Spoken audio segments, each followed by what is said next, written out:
Halo guys, saya di Museum Pendidikan Surabaya. Ini ada pengunjung yang lain sedang selfie. Ini mbak-mbaknya, petugasnya. Mbak, bisa perkenalkan diri mbak yang ujung.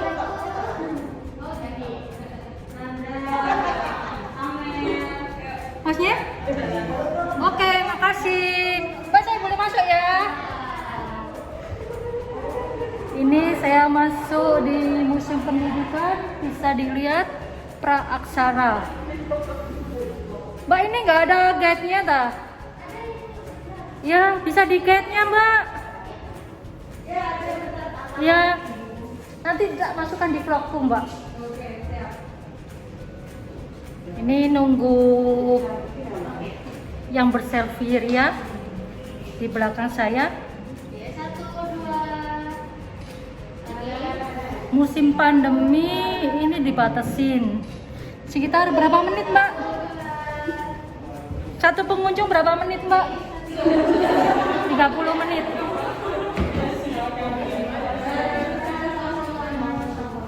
Ini guide-nya nanti mbak siapa? Nanda. Mbak Nanda. Oke mbak, bisa bantu saya untuk keliling di museum, oke? Ya.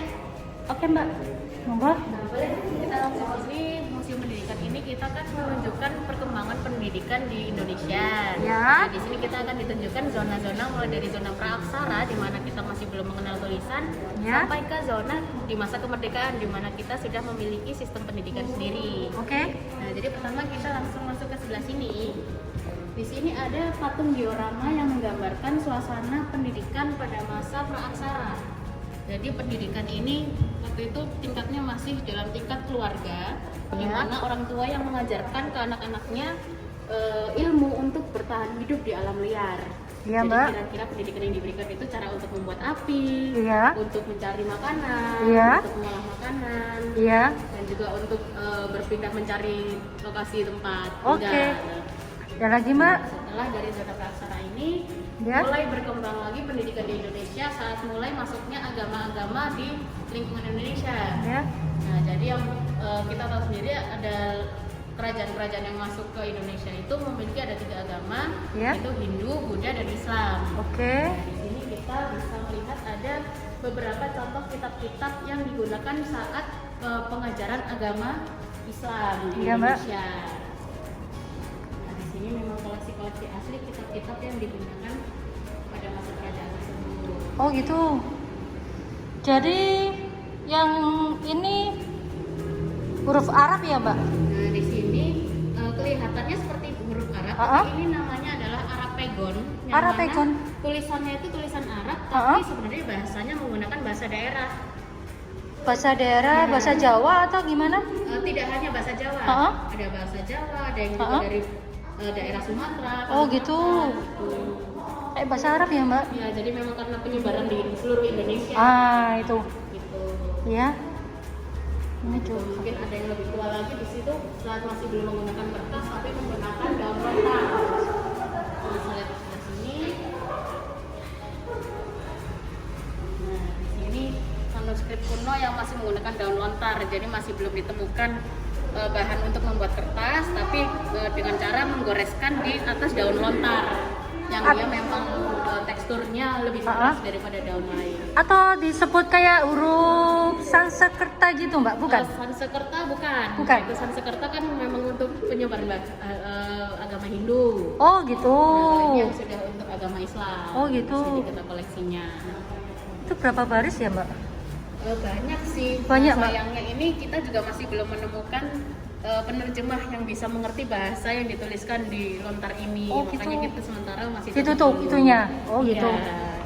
Oke mbak, kemana lagi mbak? Monggo Mungkin, silakan. penasaran pengen tahu gimana suasana pengajarannya pada saat masa kerajaan itu, kita Iya. bisa lihat di sebelah sini. Oke. Nah, ini diorama pada masa pendidikan di masa kerajaan tersebut. Jadi pendidikannya juga masih belum pendidikan yang satu kelas dengan banyak anak-anak, tapi masih satu guru atau satu cantrik Ha-ha. yang mengajarkan kepada salah satu santrinya. Oh gitu. Jadi mungkin suasananya pun juga masih di pedesaan, di Ha-ha. Sumatera, Ha-ha. Ha-ha. dengan penerangan yang masih menggunakan lilin,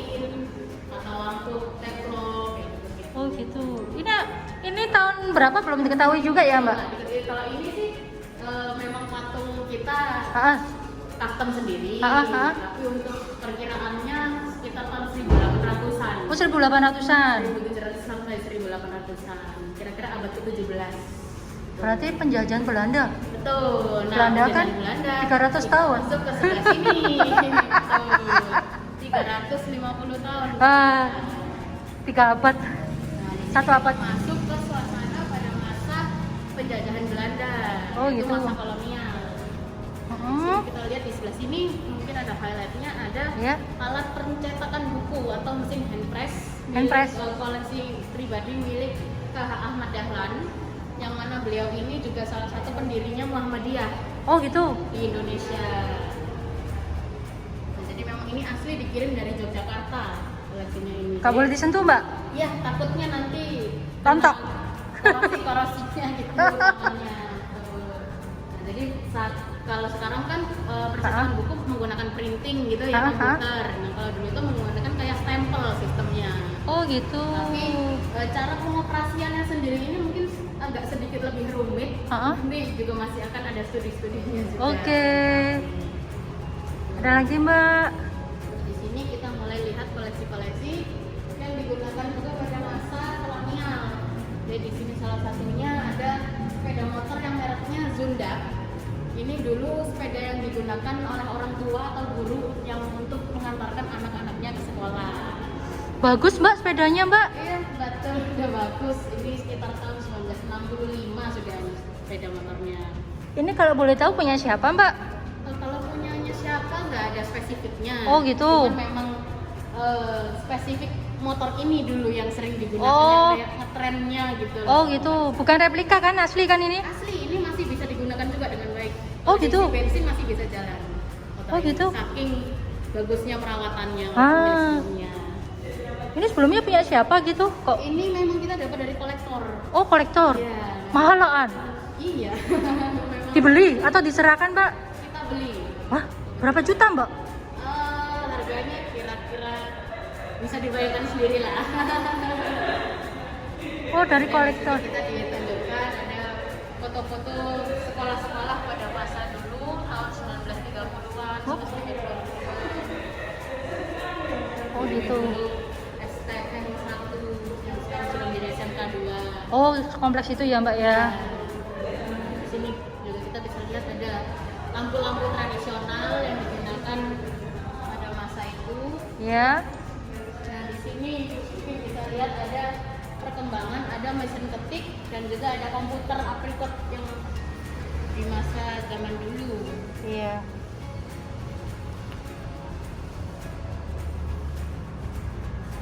Oke. Mana Terus lagi kita Mbak? muter sebelah sini. Ya. Kita lihat di sini ada penggambaran guru pada zaman dulu, yaitu masih menggunakan baju seperti ini dan membawa sepeda jengki atau sepeda ontel. Ini juga bisa dipakai. Masih bisa digunakan. Nah, Ini juga punyanya tahun kolek. produksinya 1910. Oh. Jadi memang barang asli Inggris, dulu buatan Inggris. Oh iya sih. Iya. Masih bisa digunakan dengan baik juga. Juga kita dapat dari kolektor. Kalau ini biasanya kalau model gini ya Mbak, sorry interupsi. Iya. Kalau biasanya model gini buat cewek bukan buat cowok. Iya, biasanya untuk Ha-ha, cewek. ha-ha. Bisa digunakan juga Mbak. Memang dulu sih karena nggak bisa pilih-pilih cewek cowok. Iya Apa sih, namanya, iya. jadi semua bisa pakai, pokoknya bisa jalan gitu. Iya sih Mbak, bener. Nggak ada pilihan kan memang dulu. Harus terima. Kalau zaman Terima dulu adanya, itu pokoknya gimana caranya bisa mendapatkan pendidikan. istilahnya mau nggak mau harus nerimo. Betul. Oke, kita lanjut lagi. Oke. Masa kemerdekaan. Ya. Masa kemerdekaan kita masuk ke sebelah sini. Di sini bisa dilihat ada koleksi dokumen-dokumen juga yang masih menunjukkan menggunakan percampuran antara aksara Jawa dan bahasa Belanda. Iya.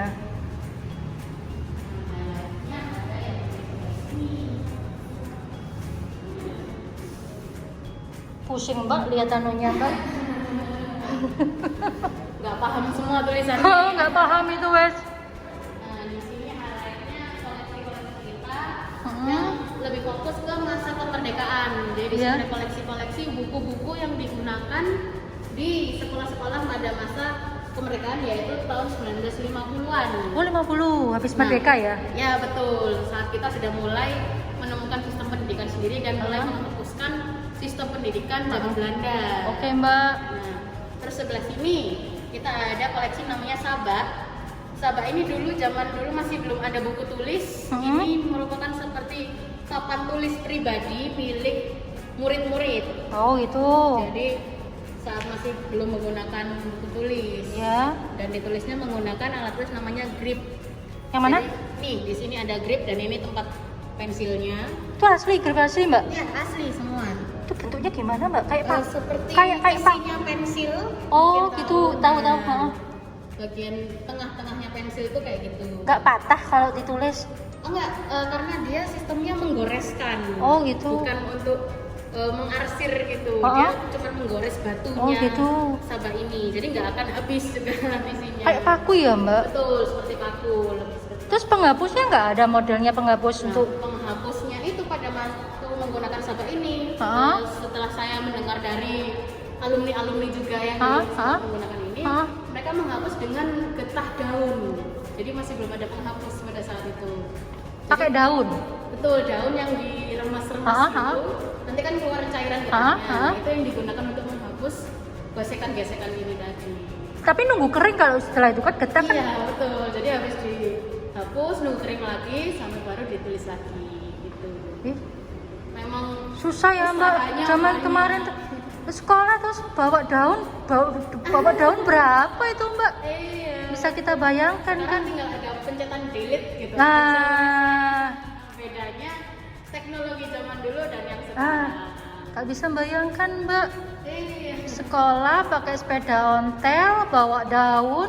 Daunnya gimana itu? Daun terus juga bawa ini kan berat nih Ah, batu ah, kan ini. iya. lempengan. Oh ini batu. Lempengan batu ini. Bukan kayu. Kayu ini cuma bingkainya aja. Dalamnya ini lempengan batu. Oh gitu Mbak. Jadi kayak batu yang dipotong tipis-tipis gitu. Secara nggak langsung kan kita bisa membayangkan untuk masa depan itu bentuk gadget kayak gitu kan Mbak. Kalau mungkin sekarang iPad atau tab itu sekarang kayak gini kan. Iya. Nah, cuma ini Iya. versi tradisional. Dikembangkan sama gitu. Oke, ada lagi Mbak. Kemudian di sini mulai mungkin teman-teman sudah mulai familiar Iya. dengan kelas yang di sini ada permainan dan juga alat-alat tulis yang sudah mulai digunakan pada tahun 90-an, Iya. 90-an. Ya. Yang masih kira-kira semua orang bisa kenal lah. Fungsinya sudah tahu kayak ini ada wadah lem atau juga ini tempat pensil, Iya. tempat makanan, Iya. barang-barang umum lah Ah. istilahnya. Nah, kemudian di sini juga ada tuh penghapusnya sudah mulai kelihatan bentuknya di sini. Mungkin Mbaknya udah lahir itu kalau pakai penghapus yang itu. saya pakai yang sebelah sini, yang wangi-wangi biasanya. Oh, tahu Penghapusnya. tahu kelahirannya ini berarti. Mulai tahun umurnya. Tuh. Kalau pensilnya yang mana Mbaknya? Pensilnya saya sudah pensil 2B. Oh, gitu. Pensil yang biru itu. Saya belum kenal yang ini. Mancak muda. Nggak apa-apa lah Mbak. Terus di sini ada koleksi pulpen juga, ada Ya. Parker juga mungkin sampai sekarang kan banyak tuh pulpen custom yang ada namanya. Itu sekarang ini. Jadi dulu pulpen dengan menggunakan yang tinta. Oh gitu. Tinta. Heeh. Kemudian juga ada di sini sempoa, mungkin nggak tahu teman-teman sekarang masih kenal atau enggak ya sama sempoa ini. Sempoa ini dulu kalkulatornya orang jadul. Gitu. Heeh. Lebih susah sih Mbak pakai itu Mbak. Ya dulu sampai ada les-lesannya khusus Ah, biasanya ah, untuk sempoa ah. ini. Iya Mbak. Nah saya dulu sempat les-les sempoa. Ketahuan lagi. Kemudian yang terakhir sini ada juga koleksi-koleksi wadah-wadah tinta di sini. Oh gitu. Dan juga ada kapur mungkin yang dulu papan Iya. tulisnya masih menggunakan kapur juga Iya. kenal dengan kapur merek Sarjana ini pasti familiar. Sorry ini apa Mbak? Ini wadah tinta. Oh ada tinta baru Jadi tahu. kan tinta itu ini ada tinta batangnya ini nanti diberi sebuah kayak sejenis cairan untuk digesekkan yang menggunakan jadi menghasilkan tinta cair itu. Baru tahu Mbak aku Mbak. Ya, jadi memang penggunaannya digesek-gesek yang di bagian datar ini nanti tinta cairnya masuk ke lubang yang sebelah sini. Habis itu dibuang tintanya atau dimasukkan lagi? Digunakan. Oh. Karena mulai 3 set terus digunakan menggunakan pena ini. Oh, ini ukurannya. Ya, jadi ada yang kecil, ada yang sedang, dan juga ada yang besar. Oke. Tuh, terus yang sebelah sini juga mungkin mau lihat-lihat ada ijazah-ijazah kelulusan mulai dari ijazah sekolah atau ijazah kursus, sertifikat-sertifikat. Itu kayak siapa aja yang diserahkan ini? Memang punya kolektor-kolektor sih. Oh, gitu. Nggak, Bukan mungkin punya individu. mungkin direplika gitu Mbak. Nggak asli berarti? Asli semua. Asli semua, Mbak? Museum pendidikan sini 100% asli semua, nggak ada Ya, yang replika. ya ampun. Terus mana lagi Mbak? Terus langsung terakhir ke ruangan sebelah sini yang menunjukkan prestasi dari siswa-siswi Taman Siswa.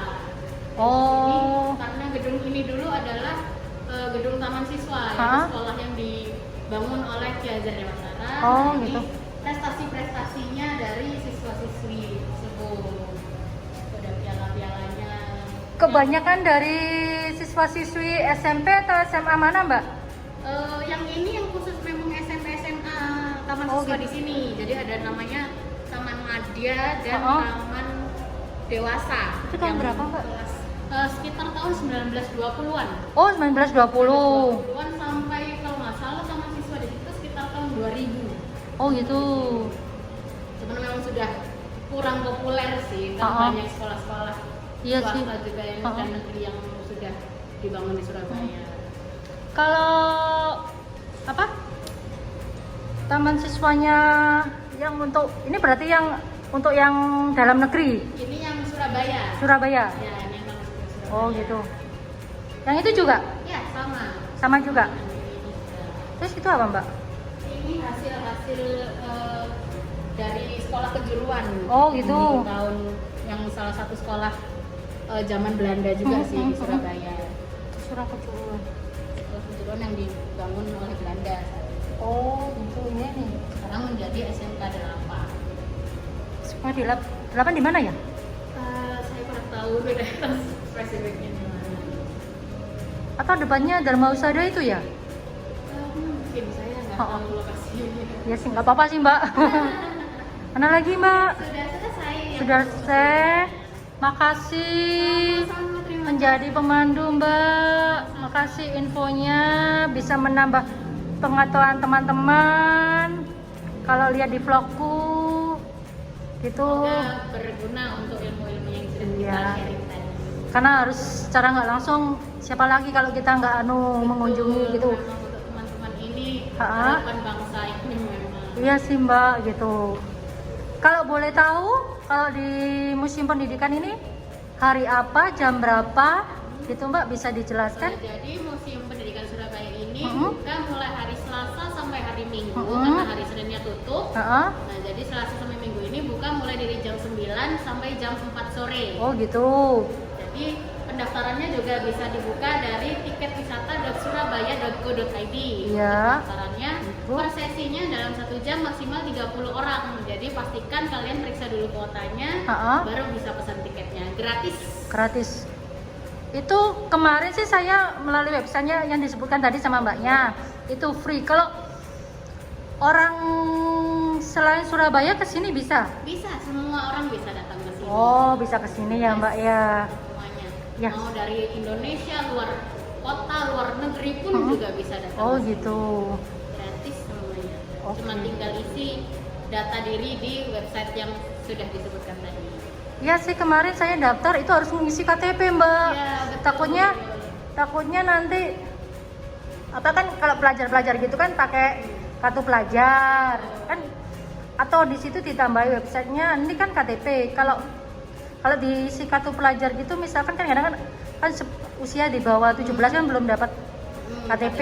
Itu kalau dimasukkan kartu pelajar itu nanti mix nggak sama itu, takutnya ditolak begitu ngisi di situ.